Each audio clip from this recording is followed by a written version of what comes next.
Hello friends, कैसे हैं आप सब। फ्रेंड्स, आज के इस वीडियो में हम लेकर आए हैं हिंदी साहित्य की एक ऐसी कालजयी कहानी जो रिश्तों की अहमियत, परिवार की मर्यादा, आत्मसम्मान और त्याग की सच्ची ताकत को बेहद खूबसूरती से दर्शाती है। बड़े घर की बेटी, ये अमर रचना लिखी गई है महान कथाकार मुंशी प्रेमचंद जी द्वारा। तो मेरे प्यारे दोस्तों, मैं दिल से स्वागत करता हूँ आप सभी का संतोष रीडर यूट्यूब चैनल पर। अपना हेडफोन लगाइए, आवाज थोड़ा बढ़ाइए और खो जाइए भावनाओं, रिश्तों और जीवन के गहरे सच से भरी इस खूबसूरत कहानी में। तो चलिए शुरू करते हैं आज की ऑडियो बुक। पेश है बड़े घर की बेटी। बेनी माधव सिंह गौरीपुर गांव के जमींदार और नंबरदार थे। उनके पितामह किसी समय बड़े धन धान्य संपन्न थे। गांव का पक्का तालाब और मंदिर, जिनकी अब मरम्मत भी मुश्किल थी, उन्हीं की कीर्ति स्तंभ थे। कहते हैं इस दरवाजे पर हाथी झूमता था। अब उसकी जगह एक बूढ़ी भैंस थी, जिसके शरीर में अस्थिपंजर के सिवा और कुछ शेष न रहा था, पर शायद दूध बहुत देती थी, क्योंकि एक ना एक आदमी हाड़ी लिए उसके सिर पर सवार ही रहता था। बेनी माधव सिंह अपनी आधी से अधिक संपत्ति वकीलों को भेंट कर चुके थे। उनकी वर्तमान आय 1000 रुपए वार्षिक से अधिक न थी। ठाकुर साहब के 2 बेटे थे। बड़े का नाम श्रीकंठ सिंह था। उसने बहुत दिनों के परिश्रम और उद्योग के बाद भी एक ही डिग्री प्राप्त की थी। अब एक दफ्तर में नौकर था। छोटा लड़का लाल बिहारी सिंह दोहरे बदन का सजीला जवान था। भरा हुआ मुखड़ा, चौड़ी छाती, भैंस का 2 सेर ताजा दूध वो उठकर सबेरे पी जाता था। श्रीकंठ सिंह की दशा बिल्कुल विपरीत थी।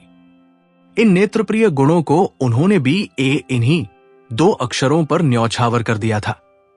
इन 2 अक्षरों ने उनके शरीर को निर्बल और चेहरे को कांतिहीन बना दिया था। इसी से वैद्य ग्रंथों पर उनका विशेष प्रेम था। आयुर्वेदिक औषधियों पर उनका अधिक विश्वास था। शाम सवेरे से उनके कमरे से प्रायः खरल की सुरीली कर्णमधुर ध्वनि सुनाई दिया करती थी। लाहौर और कलकत्ते के वैद्यों से बड़ी लिखापढ़ी रहती थी। श्रीकंठ इस अंग्रेजी डिग्री के अधिपति होने पर भी अंग्रेजी सामाजिक प्रथाओं के विशेष प्रेमी न थे, बल्कि वो बहुधा बड़े जोर से उसकी निंदा और तिरस्कार किया करते थे। इसी से गांव में उनका बड़ा सम्मान था। दशहरे के दिनों में वो बड़े उत्साह से रामलीला में सम्मिलित होते और स्वयं किसी किसी पात्र का पाठ लेते थे। गौरीपुर में रामलीला के वही जन्मदाता थे। प्राचीन हिंदू सभ्यता का गुणगान उनकी धार्मिकता का प्रधान अंग था। सम्मिलित कुटुंब के तो वो एकमात्र उपासक थे। आजकल स्त्रियों को कुटुंब में मिलजुल कर रहने की जो अरुचि होती है, उसे वो जाति और देश दोनों के लिए हानिकारक समझते थे। यही कारण था कि गांव की ललनाएं उनकी निंदक थी।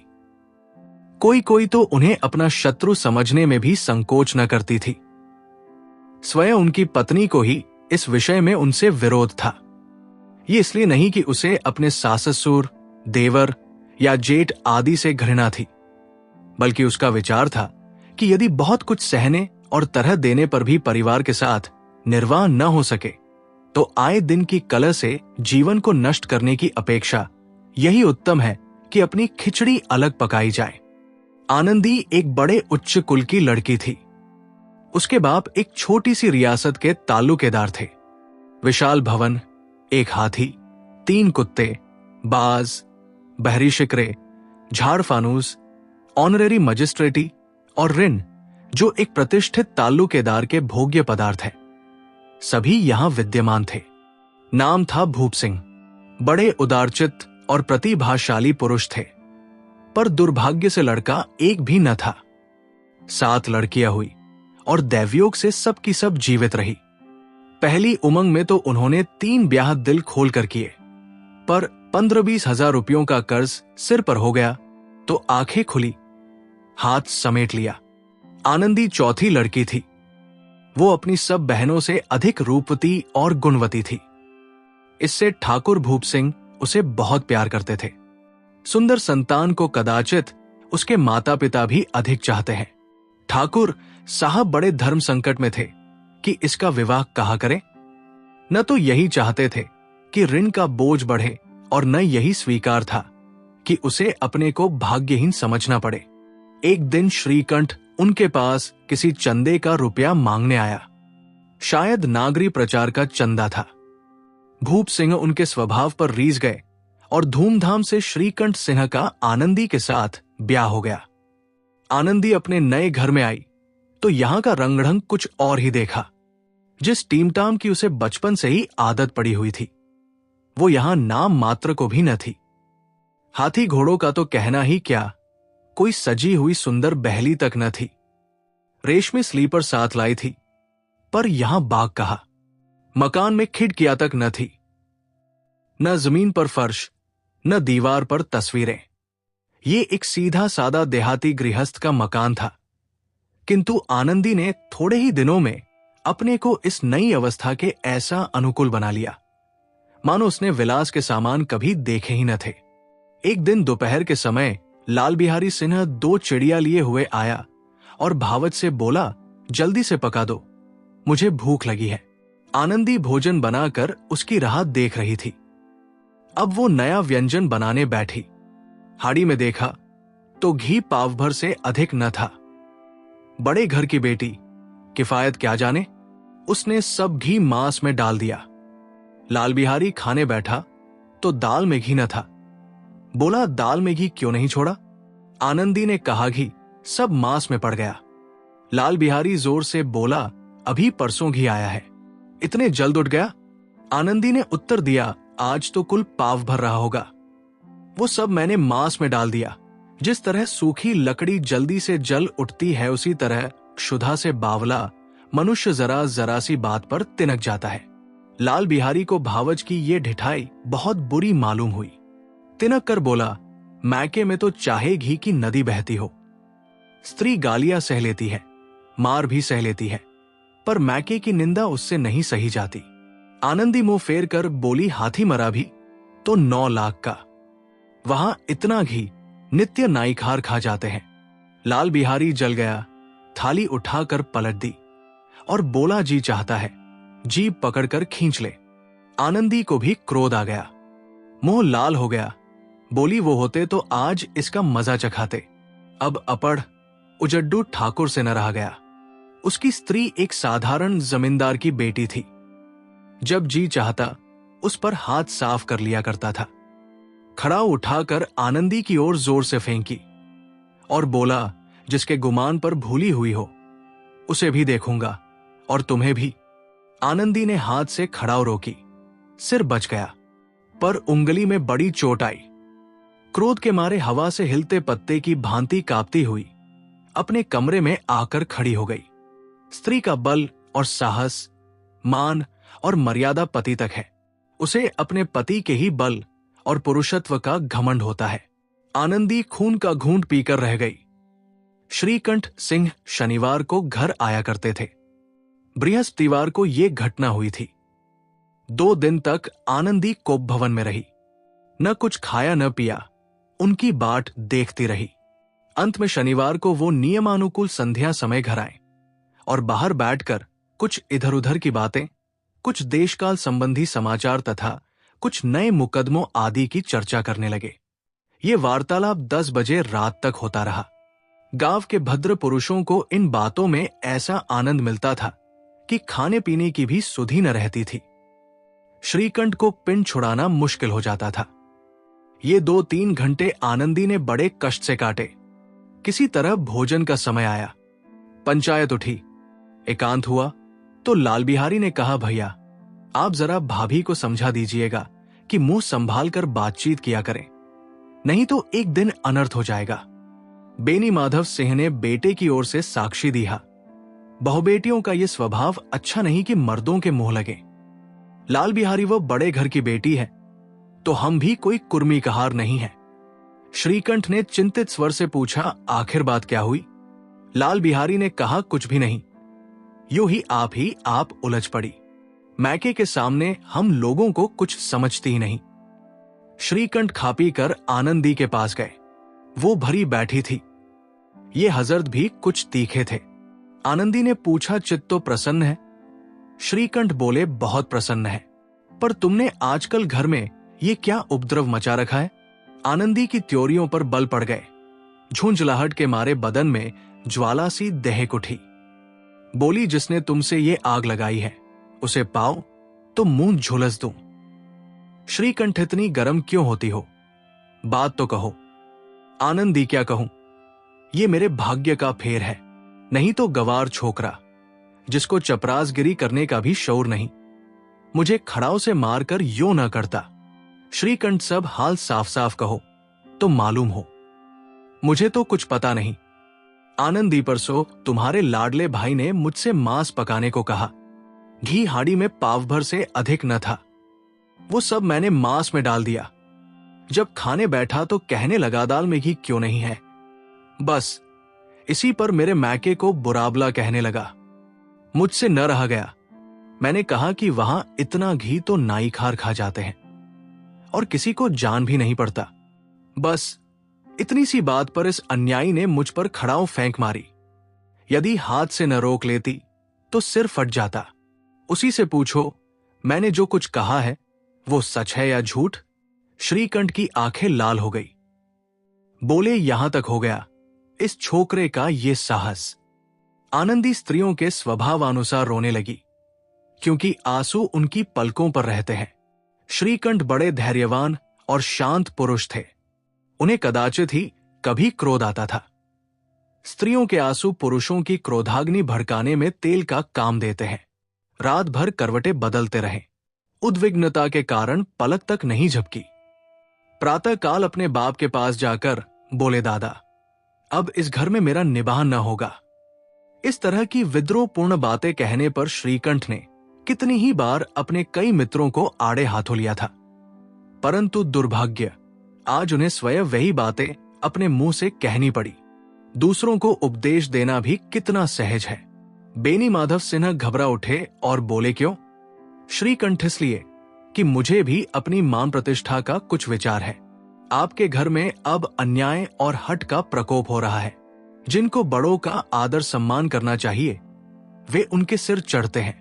मैं दूसरे का नौकर ठहरा घर पर रहता नहीं। यहां मेरे पीछे स्त्रियों पर खड़ा हूं और जूतों की बौछारें होती है। कड़ी बात तक चिंता नहीं, कोई एक की दो कह ले, वहां तक मैं सह सकता हूं, किंतु ये कदापि नहीं हो सकता कि मेरे ऊपर लात घूंसे पड़े और मैं दम न मारूं। बेनी माधव सिंह कुछ जवाब न दे सके। श्रीकंठ सदैव उनका आदर करते थे। उनके ऐसे तेवर देखकर बूढ़ा ठाकुर अवाक रह गया। केवल इतना ही बोला, बेटा, तुम बुद्धिमान होकर ऐसी बातें करते हो? स्त्रियां इस तरह घर का नाश कर देती हैं। उनको बहुत सिर चढ़ाना अच्छा नहीं। श्रीकंठ, इतना मैं जानता हूं, आपके आशीर्वाद से ऐसा मूर्ख नहीं हूं। आप स्वयं जानते हैं कि मेरे ही समझाने बुझाने से इसी गांव में कई घर संभल गए, पर जिस स्त्री की मान प्रतिष्ठा का मैं ईश्वर के दरबार में उत्तरदाता हूं, उसके प्रति ऐसा घोर अन्याय और पशुवत व्यवहार मुझे असह्य है। आप सच मानिए, मेरे लिए यही कुछ कम नहीं है कि लाल बिहारी को कुछ दंड नहीं देता। अब बेनी माधव सिंह भी गरमाए, ऐसी बातें और न सुन सके। बोले, लाल बिहारी तुम्हारा भाई है, उससे जब कभी भूल चूक हो उसके कान पकड़ो। लेकिन श्रीकंठलाल बिहारी को मैं अब अपना भाई नहीं समझता। बेनी माधव सिंह स्त्री के पीछे, श्रीकंठ जी नहीं, उसकी क्रूरता और अविवेक के कारण। दोनों कुछ देर चुप रहे। ठाकुर साहब लड़के का क्रोध शांत करना चाहते थे, लेकिन ये नहीं स्वीकार करना चाहते थे कि लाल बिहारी ने कोई अनुचित काम किया है। इसी बीच में गांव के और कई सज्जन हुक्के चिलम के बहाने वहां आ बैठे। कई स्त्रियों ने जब ये सुना कि श्रीकंठ पत्नी के पीछे पिता से लड़ने को तैयार है तो उन्हें बड़ा हर्ष हुआ। दोनों पक्षों की मधुर वाणियां सुनने के लिए उनकी आत्माएं तिल मिलाने लगी। गांव में कुछ ऐसे कुटिल मनुष्य भी थे जो इस कुल की नीतिपूर्ण गति पर मन ही मन जलते थे। वे कहा करते थे, श्रीकंठ अपने बाप से दबता है, इसीलिए वो दब्बू है। उसने विद्या पढ़ी, इसीलिए वो किताबों का कीड़ा है। बेनी माधव सिंह उसकी सलाह के बिना कोई काम नहीं करते, ये उनकी मूर्खता है। इन महानुभावों की शुभकामनाएं आज पूरी होती दिखाई दी। कोई हुक्का पीने के बहाने और कोई लगान की रसीद दिखाने आकर बैठ गया। बेनी माधव सिंह पुराने आदमी थे। इन भावों को ताड़ गए। उन्होंने निश्चय किया, चाहे कुछ ही क्यों न हो, इन द्रोहियों को ताली बजाने का अवसर न दूंगा। तुरंत कोमल शब्दों में बोले, बेटा, मैं तुमसे बाहर नहीं हूं, तुम्हारा जो जी चाहे करो। अब तो लड़के से अपराध हो गया। इलाहाबाद का अनुपवर्हित झल्लाया हुआ ग्रेजुएट इस बात को न समझ सका। उसे डिबेटिंग क्लब में अपनी बात पर अड़े रहने की आदत थी। इन हथकंडों की उसे क्या खबर। बाप ने जिस मतलब से बात पलटी थी वो उसकी समझ में न आई। बोला, लाल बिहारी के साथ अब इस घर में नहीं रह सकता। बेनी माधव बेटा, बुद्धिमान लोग मूखों की बात पर ध्यान नहीं देते। वो बेसमझ लड़का है। उससे जो कुछ भूल हुई उसे तुम बड़े होकर क्षमा करो। श्रीकंठ उसकी इस दुष्टता को मैं कदापि नहीं सह सकता। या तो वही घर में रहेगा या मैं ही। आपको यदि वो अधिक प्यारा है तो मुझे विदा कीजिए। मैं अपना भार आप संभालूंगा। यदि मुझे रखना चाहते हैं तो उससे कहिए जहां चाहे चला जाए। बस ये मेरा अंतिम निश्चय है। लाल बिहारी सिंह दरवाजे की चौखट पर चुपचाप खड़ा बड़े भाई की बातें सुन रहा था। वो उनका बहुत आदर करता था।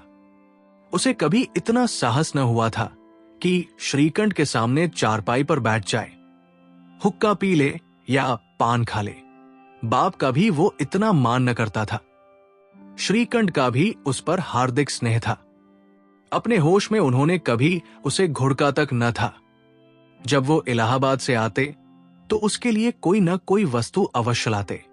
मुकद्दर की जोड़ी उन्होंने ही बनवा दी थी। पिछले साल जब उसने अपने से ड्योढ़े जवान को नागपंचमी के दिन दंगल में पछाड़ दिया तो उन्होंने पुलकित होकर अखाड़े में ही जाकर उसे गले से लगा लिया था। 5 रुपए के पैसे लुटाए थे। ऐसे भाई के मुंह से आज ऐसी हृदय विदारक बात सुनकर लाल बिहारी को बड़ी ग्लानि हुई। वो फूट फूट कर रोने लगा। इसमें संदेह नहीं कि अपने किए पर पछता रहा था। भाई के आने से एक दिन पहले से उसकी छाती धड़कती थी कि देखें भैया क्या कहते हैं, मैं उनके सम्मुख कैसे जाऊंगा, उनसे कैसे बोलूंगा, मेरी आंखें उनके सामने कैसे उठेंगी। उसने समझा था कि भैया मुझे बुलाकर समझा देंगे। इस आशा के विपरीत आज उसने उन्हें निर्दयता की मूर्ति बने हुए पाया। वो मूर्ख था, परंतु उसका मन कहता था कि भैया मेरे साथ अन्याय कर रहे हैं। यदि श्रीकंठ उसे अकेले में बुलाकर 2-4 बातें कह देते, इतना ही नहीं 2-4 तमाचे भी लगा देते तो कदाचित उसे इतना दुख न होता। पर भाई का ये कहना कि अब मैं इसकी सूरत नहीं देखना चाहता, लाल बिहारी से सहा न गया। वो रोता हुआ घर आया। कोठरी में जाकर कपड़े पहने, आंखें पोंछी, जिससे कोई ये न समझे कि रोता था। तब आनंदी के द्वार पर आकर बोला, भाभी, भैया ने निश्चय किया है कि वो मेरे साथ इस घर में न रहेंगे। अब वो मेरा मुंह नहीं देखना चाहते, इसलिए अब मैं जाता हूं। उन्हें फिर मुंह न दिखाऊंगा। मुझसे जो कुछ अपराध हुआ उसे क्षमा करना। ये कहते कहते लाल बिहारी का गला भर आया। जिस समय लाल बिहारी सिंह सिर झुकाए आनंदी के द्वार पर खड़ा था, उसी समय श्रीकंठ सिन्हा भी आंखें लाल किए बाहर से आए। भाई को खड़ा देखा तो घृणा से आंखें फेर ली और कतरा कर निकल गए, मानो उसकी परछाई से दूर भागते हों। आनंदी ने लाल बिहारी की शिकायत तो की थी, लेकिन अब मन में पछता रही थी। वो स्वभाव से ही दयावती थी। उसे इसका तनिक भी ध्यान न था कि बात इतनी बढ़ जाएगी। वो मन में अपने पति पर झुंझला रही थी कि ये इतने गर्म क्यों होते हैं। उस पर यह भय भी लगा हुआ था कि कहीं मुझसे इलाहाबाद चलने को कहें तो कैसे क्या करूंगी। इस बीच में जब उसने लाल बिहारी को दरवाजे पर खड़े ये कहते सुना कि अब मैं जाता हूं, मुझसे जो कुछ अपराध हुआ क्षमा करना, तो उसका रहा सा क्रोध भी पानी हो गया। वो रोने लगी। मन का मैल धोने के लिए नयन जल से उपयुक्त और कोई वस्तु नहीं है।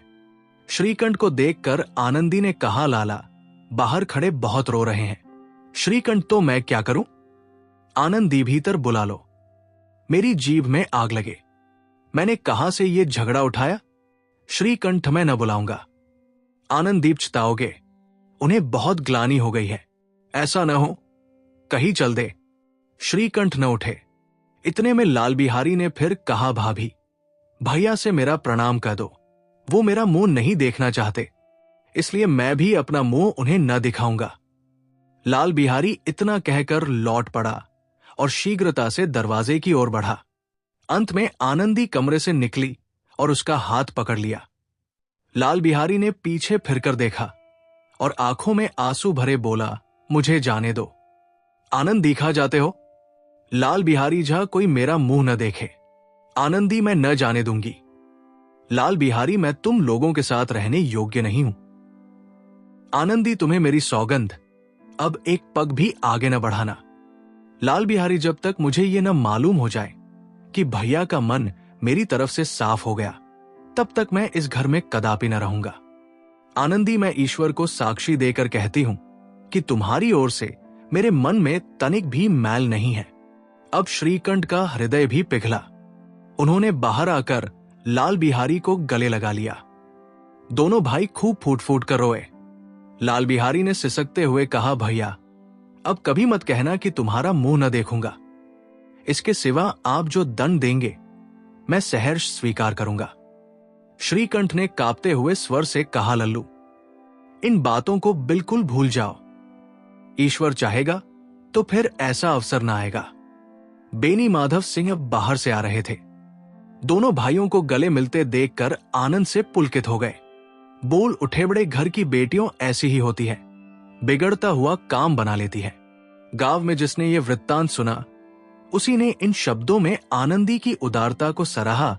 बड़े घर की बेटियां ऐसी ही होती है। दोस्तों, आप सुन रहे थे संतोष रीडर पर महान साहित्यकार मुंशी प्रेमचंद की कालजयी रचना बड़े घर की बेटी। उम्मीद है ये कहानी आपको रिश्तों की अहमियत, आत्मसम्मान, त्याग और परिवार को जोड़कर रखने की असली ताकत का एहसास करा गई होगी। अगर आपको ये ऑडियो बुक पसंद आई हो तो संतोष रीडर के साथ जुड़े रहिए। मिलते हैं अगली शानदार कहानी के साथ, एक नई प्रेरणा और नई सीख के साथ। धन्यवाद।